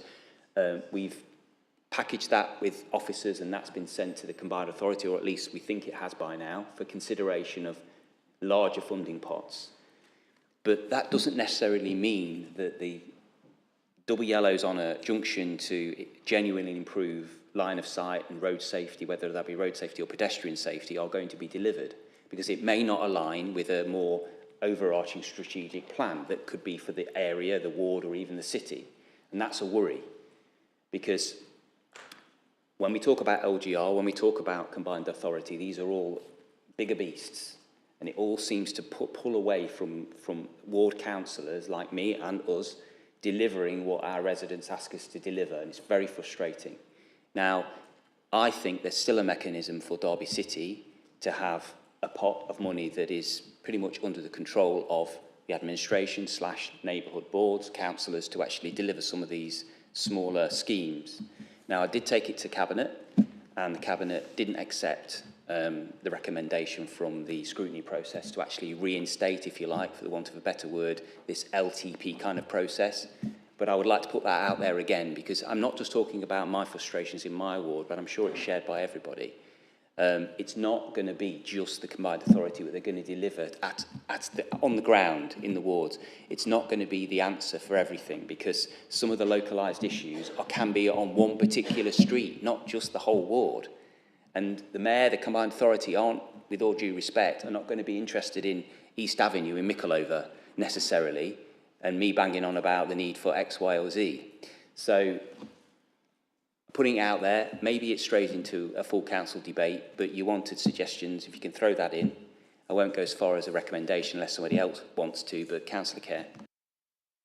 But, Chair, under a similar theme, I have a concern that the money that we will get, hopefully, from MCA for those small schemes in their new form of being larger schemes over a strategic area, semi-award strategic area to deal with a number of different issues, that money will come in and be part of this council's budget, I understand, because I think those projects are going to be delivered by Derby and not from MCA. If that is the case, then I think we've got an interesting problem, because we've got 18 wards, and all those 18 wards have their projects starting now, or, beginning of next year. And the first stage in the project is going to be some public consultation, it's going to be some investigation, it's going to be some analysis work, and it'll move through a design process and an assessment and finally become a delivery project, probably 2-3 years down the line. It's going to seem really slow to residents. But also, from a point of view of staffing, the staff who are good at the setting the right questions for the surveys, who are going to do the analysis, maybe there's not the right staff who are going to be doing the design.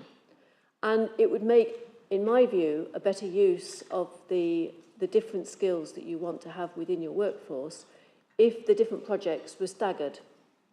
Now, it's going to be difficult to do that because the MCA's just started, but we should be planning our use of our staff to make best use of them over a period of time. Otherwise, we're going to be spending a lot of money on buying in consultants who can do those different skills on different years. And I think that is something that we ought to be possibly talking to MCA about, or certainly the Cabinet members should be talking to senior officers about. Thank you. All right, so Councillor Swan. Yeah, obviously I can't express the idea that I am the expert on operations in highways. I think we've got experts in the room, but I think one of the highlights of this budget is for the first time ever we've got 3 years funding. I take on board some of the things that you've talked about. I think that's important for us all. As far as I'm aware, there is still capacity to deliver on some of those smaller neighbourhood priorities. And finally, I think that it would sound absolutely bonkers if we were going to set everybody off on the same day as soon as we get the funding from MCA. Anybody who understands any basic about delivering any service would know that that's not going to be the plan, I hope. Which kind of underlines the fact that we can't just rely on MCA to deliver some of the local priorities. And I suppose, just to cut it, you know, I'll stop waffling. But this is an example of how you could demonstrate delivery of the recommendation that put forward and the board have agreed. If you want to demonstrate, for example, how something can be delivered, the extra investment can be delivered across the city for everybody, that is one example of how you could do that. It would benefit everybody across the board, regardless of politics or anything. It would deliver for every single councillor and every single resident of the city. And that's an example of what you could do if you agreed it in the budget process to demonstrate some of to deliver on some of the concerns that have been raised this evening. Okay, where are we now then? Are we wrapping up here? Have we any more questions? Have we dealt with all of the... Okay, thank you very much for your attendance. I look forward to the full budget. I will take it away and work out when we're going to meet again. It could be not the scheduled meeting to deal with some more detail, but I'll ensure that you're all informed. Thank you very much for your time and your contributions. Thank you.